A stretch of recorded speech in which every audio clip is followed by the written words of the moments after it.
Hi everyone, I'm Lauren Heisey and welcome back my friends to another Leanademy video.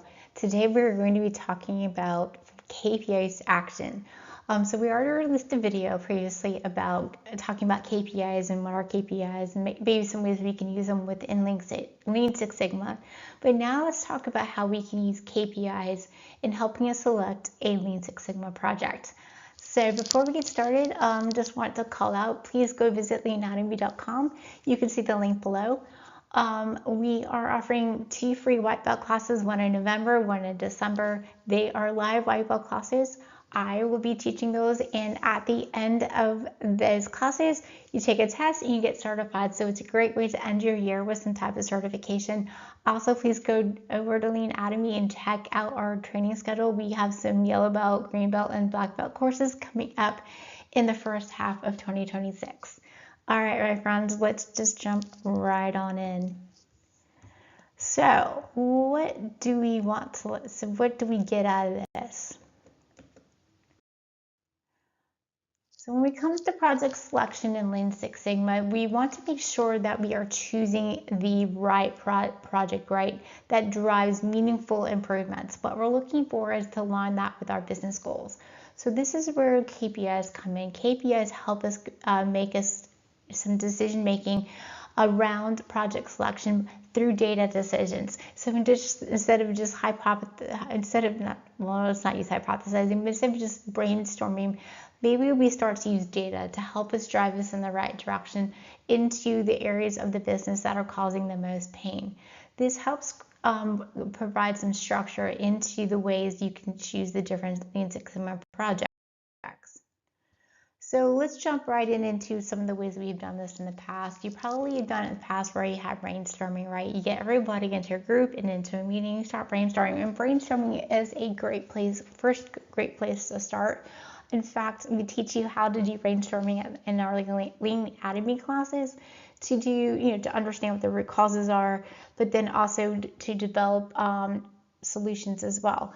But as we all know, as we go through the DMAIC, right, as we go through the analyze phase in DMAIC, we've already done process mapping and measure, and we've also collected data within measure. But now we take that data that we collected in measure, right, and then we take the root causes that we might identify with either through brainstorming when we do maybe a fishbone diagram, then we take it a little bit further and we do some more graphical analysis then into hypothesis testing, right, to understand if our brainstorming does work. But remember, the one thing is with brainstorming, it is a great first step, but it has its limitations because those projects that are just coming out of brainstorming do not align usually with strategic goals. So that's why we need to do some more data analysis, and this is where KPIs can really, really help with that. And then of course there is what we call obvious problems, or how about low-hanging fruit. These projects, these low-hanging fruit, are very obvious in that they could be from frequent complaints or recurring defects that are causing that visual pain. While we could probably just go out and fix those, they may not necessarily add up to the strategic value of what the company is looking for. So you need to make sure that we don't take a risk with just going and doing projects like that. It is great to go fix those projects, but we need to still have data validation, and that's where our KPIs really do come in and help us. So this is where we use the structured using KPIs for a structured selection. So basically what we're doing is, say you see what the obvious problems are, or maybe you brainstorm some idea. This is where we start to even take a look at strategically with a company's KPIs, and sometimes it does take a while to develop those KPIs. And I've helped many companies do this, where we would have leadership and champion training over a couple of days to create that structure with the KPIs, and I help coach organizations with that. But basically what we're doing is we're trying to take the KPI project selection, where we look at it through a strategic alignment, right? And then we use data to use those KPIs to promote consistency and accountability and back into the organization, into your different groups. So basically we're taking a structured way of project selection with continuous improvement. The benefits of using your KPIs, along even with brainstorming and with the obvious selection or the low-hanging fruit selection, is that we have a structured selection, we get data-driven decisions. We're just not thinking of ideas and hoping that if we fix something out of a brainstorming session, that it's going to stick. Basically, we rely on that data, and then what we do is we start to create more of a culture of problem solving. At the end of the day, that's all I really want. Hopefully everyone's getting out of these videos is I'm hoping to develop for you guys to become better problem solvers and help you to identify the problems with the data, right? So basically we're taking these projects that are aligned with organizational goals so we can get the most overall impact and success out of our projects. And we have measurable outcomes that also affect not just the bottom line, but also affect customer satisfaction and, of course, employee satisfaction.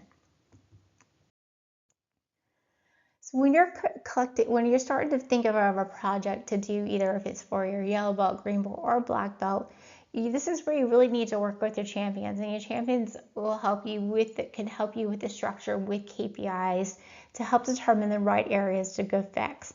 So what we're looking for, these are key questions when you're trying to figure out the right project to select for your Lean Six Sigma project. Is it a data-driven decision?